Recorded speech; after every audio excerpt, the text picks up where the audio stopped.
Hey friends, how's it going? My name is Gabby, welcome back to my channel, and today we're going to be doing another horror book recommendations video, because who says spooky season has to be over? Not I. Certainly not I. Halloween might be over, but spooky season is not over for me. You know, it's been a long time since the last time that I filmed a horror book recommendations video. I looked, and the last time that I filmed one was actually last October. So I have a huge stack of books that are going to be horror recommendations for some of my personal favorite horror books that I've read in about the last year or so. I actually had to narrow this list down to 15 books and one manga that I wanted to share with you because there are just so many horror books that are so exciting. So you can probably expect the next round of horror book recommendations to be sooner rather than later because I still have so many other books that I want to recommend. I will have links down below and included for the 4 previous times that I've done horror book recommendation videos of this kind. So if you've read some of the books on this list and you're looking for more horror recommendations, I will have those linked down below so you can check those out. I've also recently just done a video that was like horror book recommendations for beginners specifically. So I will also have that video linked down below, but without any further ado,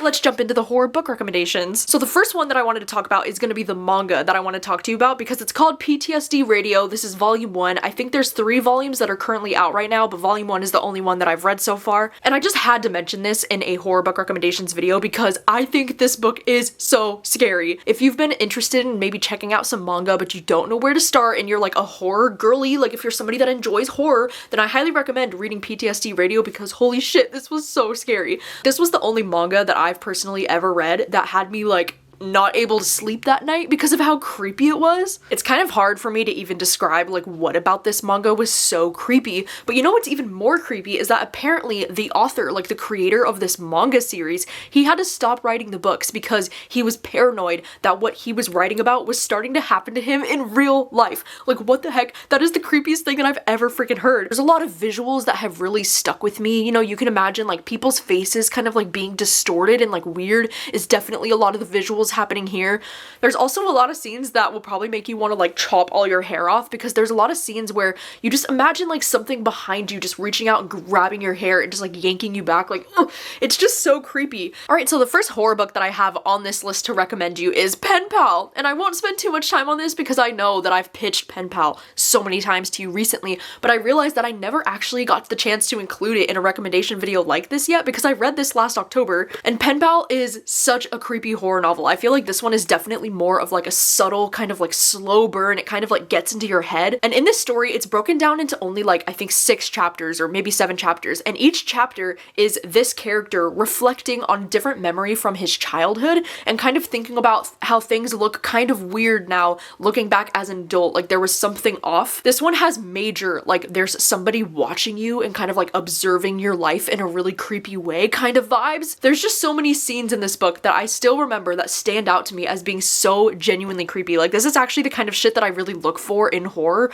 because it's not so like in your face horror. It's definitely the more like subtle creepy shit that will make you think about it long after you finish it. A book that I very recently just read that has become a new all-time favorite right away is Nestlings by Nat Cassidy. This one is described as Rosemary's Baby meets Salem's Lot, which I could not agree more with because in this story we're following this couple named Anna and Reed, and she just recently had a baby that was like a horrific pregnancy. Like it was so awful, and now afterwards she's not only paralyzed, but she's also dealing with some postpartum depression. They end up winning the housing lottery in New York City and they get to move into this really fancy, beautiful apartment. But the only thing that kind of sucks is that, you know, Anna is currently confined to a wheelchair because of her situation, and this apartment doesn't have any elevator. There's no, you know, there's no easy access for her to get to the apartment or to get out of the apartment. And then they start noticing like weird things are going on in the building or something seems kind of off, and they notice these bite-like marks on their baby. It's absolutely terrifying. I never really considered myself a big like vampire horror fan, really, I think, until reading this. Like I was so surprised by how much I got into this book. I thought the writing was just so beautiful and so well done. This book actually made me cry. Like this is one of the few horror books that have actually brought me to tears, and it was mostly the very end of this book and the acknowledgements in this book that made me emotional. Like it was just so beautiful and hard to hear about this author's experiences and what he went through writing this book. This story, oh my god, it is one hell of a story, and I think this book does such a wonderful job of talking about postpartum depression and how that's such an awful, horrible thing to go through. And I think the New York City, like, creepy building vibes was definitely reminding me a lot of Lock Every Door by Riley Sager, but then it definitely had those, like, Salem's Lot kind of vampire vibes that I also just really loved, so I would definitely recommend checking this one out. It was so great. Another vampire horror book that I've gotten really obsessed with recently is this one called Night's Edge, and this one we're actually following from the perspective of this young girl. We get two timelines in this book, and we follow her when she's about 10 years old, and then we follow her in the present day timeline when she's about 23 years old. And in this world, in this book, vampires exist, and like the society acknowledges the fact that vampires exist, but they have very strict regulations on like the vampires and like how they can live their lives, and they usually take the vampires and like lock them up. And so this girl, her mom in the book is a vampire, but she doesn't want to be caught, so they have to like keep the fact that she's a vampire a secret. And this book was just so interesting, not only because there's a very obviously like weird complicated mother-daughter relationship in this book, because she's relying on her daughter to not only keep her secret, but she also uses her daughter for like her supply of blood because she's a vampire. I think this book is so interesting because the mother-daughter relationship specifically is like really interesting in the story, but then also there's a romance between these two girls in this book, between our protagonist Mia and this girl Jade, and I was really into the romance happening in this book as well. Very slow pace, like I will say that. It's definitely a slower paced book, and not a lot really happens until the very end. Like the last 50 pages of this book are just absolute chaos. But until then, it's definitely more of like a character study, kind of slow burn. Like, I don't know, I really loved it personally. I loved it so much. I feel like this book and Nestlings are making me feel like I might be in my vampire era because of these things. And so yeah, Night's Edge, highly recommend it. And also just so you know, apparently this is the first book in a series, and there's gonna be another book publishing next year, I think around like March or April. So I'm very excited to get my hands on the sequel, because the way that this book ended, I was like, are you freaking kidding me? Alright, these next two books are going to be books that are some of my personal all-time favorite books, but I don't know if I would personally categorize them as horror books, but I'm going to mention them on this list anyways, because according to Goodreads and according to a lot of other people, these are considered horror books, and that is We Spread by Ian Reid and Anyman by Amber Tamblyn. And I'm sure that if you're at all familiar with my channel, you've probably heard me rave about these two books constantly, so I won't spend too much time here. But We Spread by Ian Reid, it was my favorite book that I read last year in the year of 2022. I just ate the shit up. I cried over this book. It was beautiful. It was life-changing. So in this story, we're following this elderly woman named Penny, and she has recently just lost her life partner, and she's getting to that age where they're starting to consider putting her into like a long-term care facility home for elderly people. And this book is just really terrifying. Like, I think this book is terrifying if you're afraid of the idea of aging, if you're afraid of the idea of losing your own independence and not being able to rely on yourself anymore, but also the idea of when you're starting to slowly lose your mind as you age, and then you don't know if you can trust the people around you. I think that's why this book is so freaking scary. Those are a lot of my own biggest personal triggers that I discovered were my biggest triggers while reading this book. So it was really sad and really emotional for me to read this, but it's also so freaking great. Ian Reid is such an incredible writer. Like, there are so many quotes. Like, this is definitely one of my most annotated books that I've ever annotated because of how impressed I was with the writing. So I would definitely recommend We Spread, but just know that it's a little bit of a tough read. It's definitely a tough read, but that's what makes it so great. And then same with Anyman by Amber Tamblyn. I actually read this book in January of this year, and I don't know if another book has topped this for me. Like, this might still be my #1 book that I've read this year. And this book is another book that is a very tough read because the subject matter revolves around sexual assault. I think this story in particular hit so hard for me because I've never really seen this talked about in books before, and that's men being the victims of sexual assault. And in this story, we're following from the perspectives of a few different men who are victims of this female who's been going around being a serial rapist. And it's really sad. It's really sad. It's really horrific, and it's just awful. But the way that this book is written, it's just written in a way that is just so engaging and immersive. This book, the writing style is almost like poetic in a way. Like, the way that this book is written is truly something phenomenal. I would also highly recommend the audiobook because the audiobook is really short. It's only like 6 hours, but the voice actors on the audiobook do such a great job of bringing this story to life. I think it's really wild that I love this book as much as I did, considering the fact that I don't usually like reading horror books that kind of revolve around sexual assault, because that is a a topic that I just find really difficult to read, but there was just something about the way that this book is written, like I couldn't help but like absolutely love this book. Like it's a tough read, but it's a really good read and I highly recommend it. One of my favorite short story horror collections that I've read this year is At Home with the Horrors. This is a book that I actually read during Summerween, and this is a collection of 14 short horror stories that I am just absolutely obsessed with. I think the thing that makes this collection so great is that a lot of these are not just in the horror genre, like some of them even feel a little bit sci-fi, some of them definitely remind me of Black Mirror in a way, and I just had so much fun with this collection. I think this is the most success that I've ever had with reading a short story collection of horror, because almost every single story in this collection was a win for me. I think I only gave one of the short stories around like a 3.5 stars, which is not bad at all, but there was only one that I was kind of like, yeah, this is fine. The rest of them were 4 or 5 stars. Like I really enjoyed this. I actually enjoyed this short story collection so much that I just started pushing it on everyone that I know, and I gave it to my sister and she's currently reading it, which is why I don't have it with me. Sammy Scott is just such an incredible writer, and these were genuinely so creepy. Like I still think about this one short story to this day, like all the time. I think about it all the time because it's so creepy. Another short story collection that I read earlier this year that I would highly recommend is The Trees Grew Because I Bled There by Eric LaRocca. This one is a collection of 8 short stories, and almost all of these short stories revolve around like body horror of some kind. I think by far my favorite in this whole collection is this one called You're Not Supposed to Be Here. If you're gonna read any of the short stories in this collection, please let it be that one, because that one is so freaking good. It's so creepy and so eerie and just like everything that I love in horror. Another horror book that I would highly recommend checking out is Daphne by Josh Malerman. This is another one that I read last October that I got absolutely obsessed with. Like this was 5 stars, amazing, top tier, one of my favorite Josh Malermans. This book, I'm not gonna lie, the writing style at first was almost so impossible to get into that I almost DNF'd this a few times. I actually almost DNF'd this about 50 pages in. I was like, I just can't get into the writing style. And the writing style is definitely an adjustment to get into at first, but once this book really picks up the momentum, oh my gosh, it is just so well done.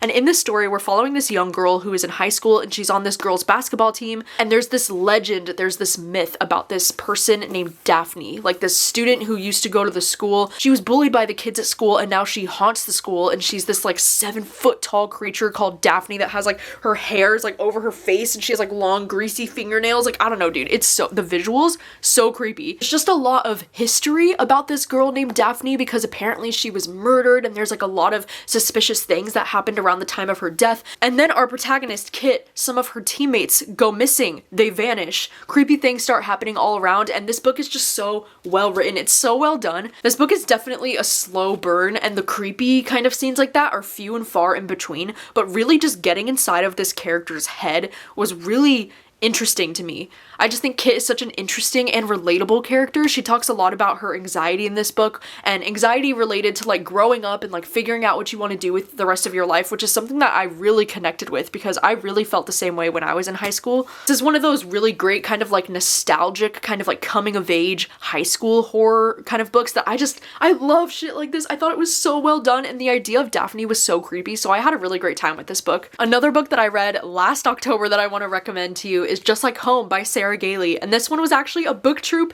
pick that was a success. You know, it's very rare that I have success for my book club, so we have to celebrate sometimes when we do. And I know that this book wasn't a success for everyone, but it was a success for me. And in this story, we're following this woman who goes back to her childhood home where she grew up, which is believed to be haunted because her dad was a serial killer and her dad was killing people. Coming back to this house is really hard for her because her and her mom do not have a good relationship. They have a very strained, very complicated relationship that was actually just really difficult to read about in this book. There's also this man who's gonna be like living in the guest house of, you know, their house, and there's creepy things going on with him. I think this book is definitely a slow burn, and it's really weird. It's not gonna be for everyone, and I totally understand that. I think the ending of this book is something that I still think about, and I'm like, what the actual fuck was the ending of this book? Like, what even happened? I don't know, but I love it. I don't know, there was something about this book that just really drew me in. I was just so connected to the characters. I loved the writing in this book. Another book that I read earlier this year that I would highly recommend is gonna be Mother Thing by Ansley Hogarth. And this is one that is kind of weird. It's kind of a slow burn. It reads more like literary horror. And in this story, we're following this married couple named Ralph and Abby. And so Ralph and Abby end up moving into Ralph's mother's home. Her name is Laura, and Abby herself is is really desperate for like a mother figure in her life because she's never really had anyone like that. Shortly after they move in, the mom, Laura, takes her own life, and then her ghost starts haunting Abby. And this book is so eerie and weird and sad. This book talks a lot about, you know, depression and grief in particular. Like, we get so many scenes of, you know, the son Ralph kind of like talking about the grief of like losing his mother.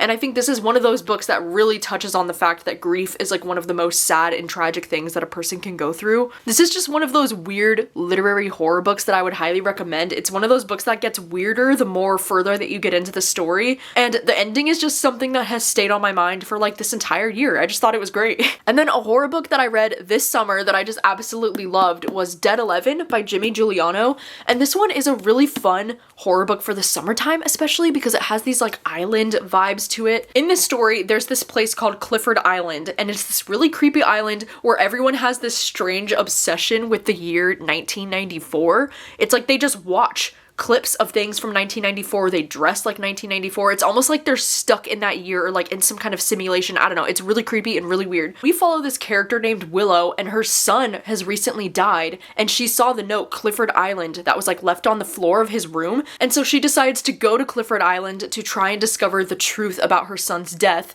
And then while she's there, she goes missing as well. And then the story is told from her brother's perspective as he's going to the island to try and track down his sister who's also disappeared. There's like a lot of spooky shit happening with this island. I don't know, I had a great time personally. I do think this book is a little bit long. It's a little bit over 400 pages, and I think the pacing at times could be a little bit slow, but for the most part, I had so much fun with this book. I think the ending gets a little bit like ridiculous and over the top, but for the most part, the vibes were freaking great. It's like one of those perfect summer horror books. If you're looking for something with like the island vibes and the spooky atmosphere, it's a great time. I also recently just read Black River Orchard by Chuck Wendig, and this is another one that I absolutely loved. This is another one though that's a little bit on the chunkier side. This one's actually over 600 pages, and no, I don't think this book needed to be that long, but I also still had such a fun time with it. It was still a really memorable book for me. And in this story, we follow this family who lives on an apple orchard, and they have these like magical apple trees where if you eat these apples, magical things start happening to you, and they can't really explain it. And so we follow from the point of view of several different characters who are living in this small town where these magical apples keep appearing, and this book was just so fascinating. I never thought that a horror book could make me afraid of apples, but here we are. The way that Chuck Wendig can describe the most like mundane things and make them sound so fucking creepy, like somebody biting into an apple and just like the like slurping noises and the popping of the apple skin and the like, just the way that he describes everything was just so creepy and so well done in this book. I mean, like I said, this is a slow burn story. It's 600 pages. I don't think it needed to be that long, but I still had such a fun time while I was reading this book. And this is a book that I read completely with my eyeballs. Like, I did not even rely on the audiobook one time to get through this, so I think that says a lot for how engaging and interesting this story is. It has a really great readability to it, despite how long it is. I also just recently read this one called Burn the Negative. This was actually a book that I read during a video where I read your horror book recommendations. This one is really interesting because it involves like a cult classic 90s horror movie where there was a bunch of people who died after this movie got made. I especially love any kind of like horror books that involve horror movies like this because I love reading about movies, and especially like horror movies. I think that's so fun. But the main character that we're following in this book, she was actually the young girl from the horror movie in the 90s, but now she's like an adult, and she's actually like a movie journalist person now, and they assign her to this new project where they're gonna be like revamping the old 90s classic horror movie into like a rebooted TV show. And so she's gonna be covering that as a movie journalist, but they don't know that she is the little girl from the original movie. And this movie just has this weird legacy because there were all of these people that died after the movie, and there's this creepy character in the movie called the Needle Man, and the people that had died after the movie released died in creepy, like similar kind of ways to how the people died in the movie because of the Needle Man. And this book was just so creepy. It was so weird. It was so well done. This had great vibes of like a creepy movie set and like creepy things happening that can't be explained. I do think my one critique with this book is that I wasn't the biggest fan of the end or like the last third of this this book got a little bit cheese for me. It got a little bit too cheese. But also the very last chapter of this book I absolutely loved. So that's why I feel like I have a little bit of mixed emotions, because I wasn't the biggest fan of the final third part of the book. It just got a little bit too like cringy in some ways.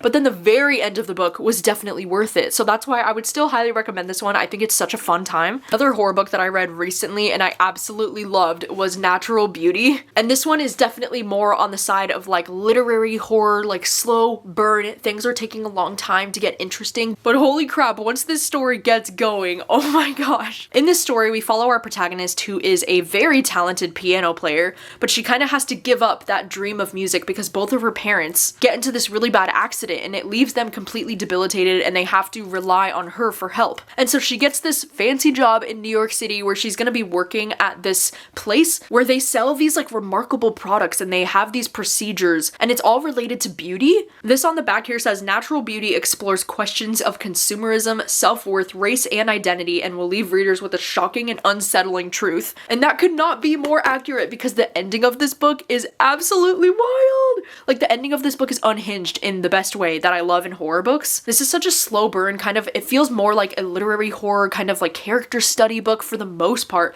which is something that I really liked. I actually really liked the writing style all throughout the story. I feel like this book has so much to say about the beauty industry in itself and how toxic that can be, and especially how much we try to like whitewash so many things in the beauty industry. It was just so powerful, you know, and it's one of those horror books that will definitely stay on my mind for such a long time. And then the last book that I have on this list is actually going to be an extreme horror book, or at least this one is categorized as extreme horror. I don't really know because I don't read a lot of extreme horror. It's not really my genre, but I read this book and this book was just so freaking interesting that I had to include it on this list because it's Gone to See the Riverman. I do know that a lot of people that read extreme horror will often say this one probably shouldn't even be categorized as extreme horror because it's not nearly as extreme in terms of like reading about gruesome like blood and guts and things like that. It's more psychologically extreme and that's the horror of it, and I think that's why I like it so much. But in this story, we're following this woman named Lori, and she has this obsession with this man named Edmund Cox, and he's a serial killer. He's killed over like 20 women. For some reason, she's just absolutely obsessed with him. Like she's like writing letters to him in prison and shit. And so one day when she goes to actually visit him in person at the prison, he gives her a task, and he says that she must go to his cabin in the woods and retrieve a key to deliver to a mysterious figure known only as the Riverman. And so this story is about how she's trying to, you know, accomplish this task that he wants her to do. So it's about her going to try to find this cabin in the woods, get the key, and give the key to the Riverman. And this book really, I think it surprised me because there's so much more going on in this story than you originally think. Like you just go into this thinking like, oh, it's just gonna be about this girl's journey, but it's much more of a psychological story than I was expecting it to be. The things that were happening in this book were just absolutely horrific. Like do keep in mind that this is an extreme horror book for a reason because the things that happen in this book are extreme. Like they're a little bit more intense than like your average horror book, you know? But there was something about the writing in this one that I just found to be really engaging. I was also just horrified. It's like one of those things where it's like a train wreck that you can't look away from and you're just like, oh my god, like where's this going? And like that is just so awful. Like everything about this is so awful, but I don't know what it is. I just really enjoyed reading this one. I thought it was really engaging. It's like one of those horror books that I couldn't put it down until I was done with it. And it's on the shorter side. It's less than 200 pages. Like it was really easy to fly through this book in one sitting. And so yeah, Gone to See the Riverman. I have heard that this book has a sequel that just came out, and to be honest, I don't know if I'm interested in reading the sequel or not because again, extreme horror is not my usual genre, so there's definitely certain things that really freak me out about extreme horror books. So if the sequel has some of those things, then I don't know if I'll be continuing this story, but this one on its own, I would recommend. I think this one is very interesting and just very like, ugh. Alright, so those are all of the horror books that I have to recommend to you today. I know I try to keep this list as brief as I can because I don't want to like overwhelm you with the amount of horror book recommendations, but I do have a list of about 6 or 7 for the next time I do a video like this already because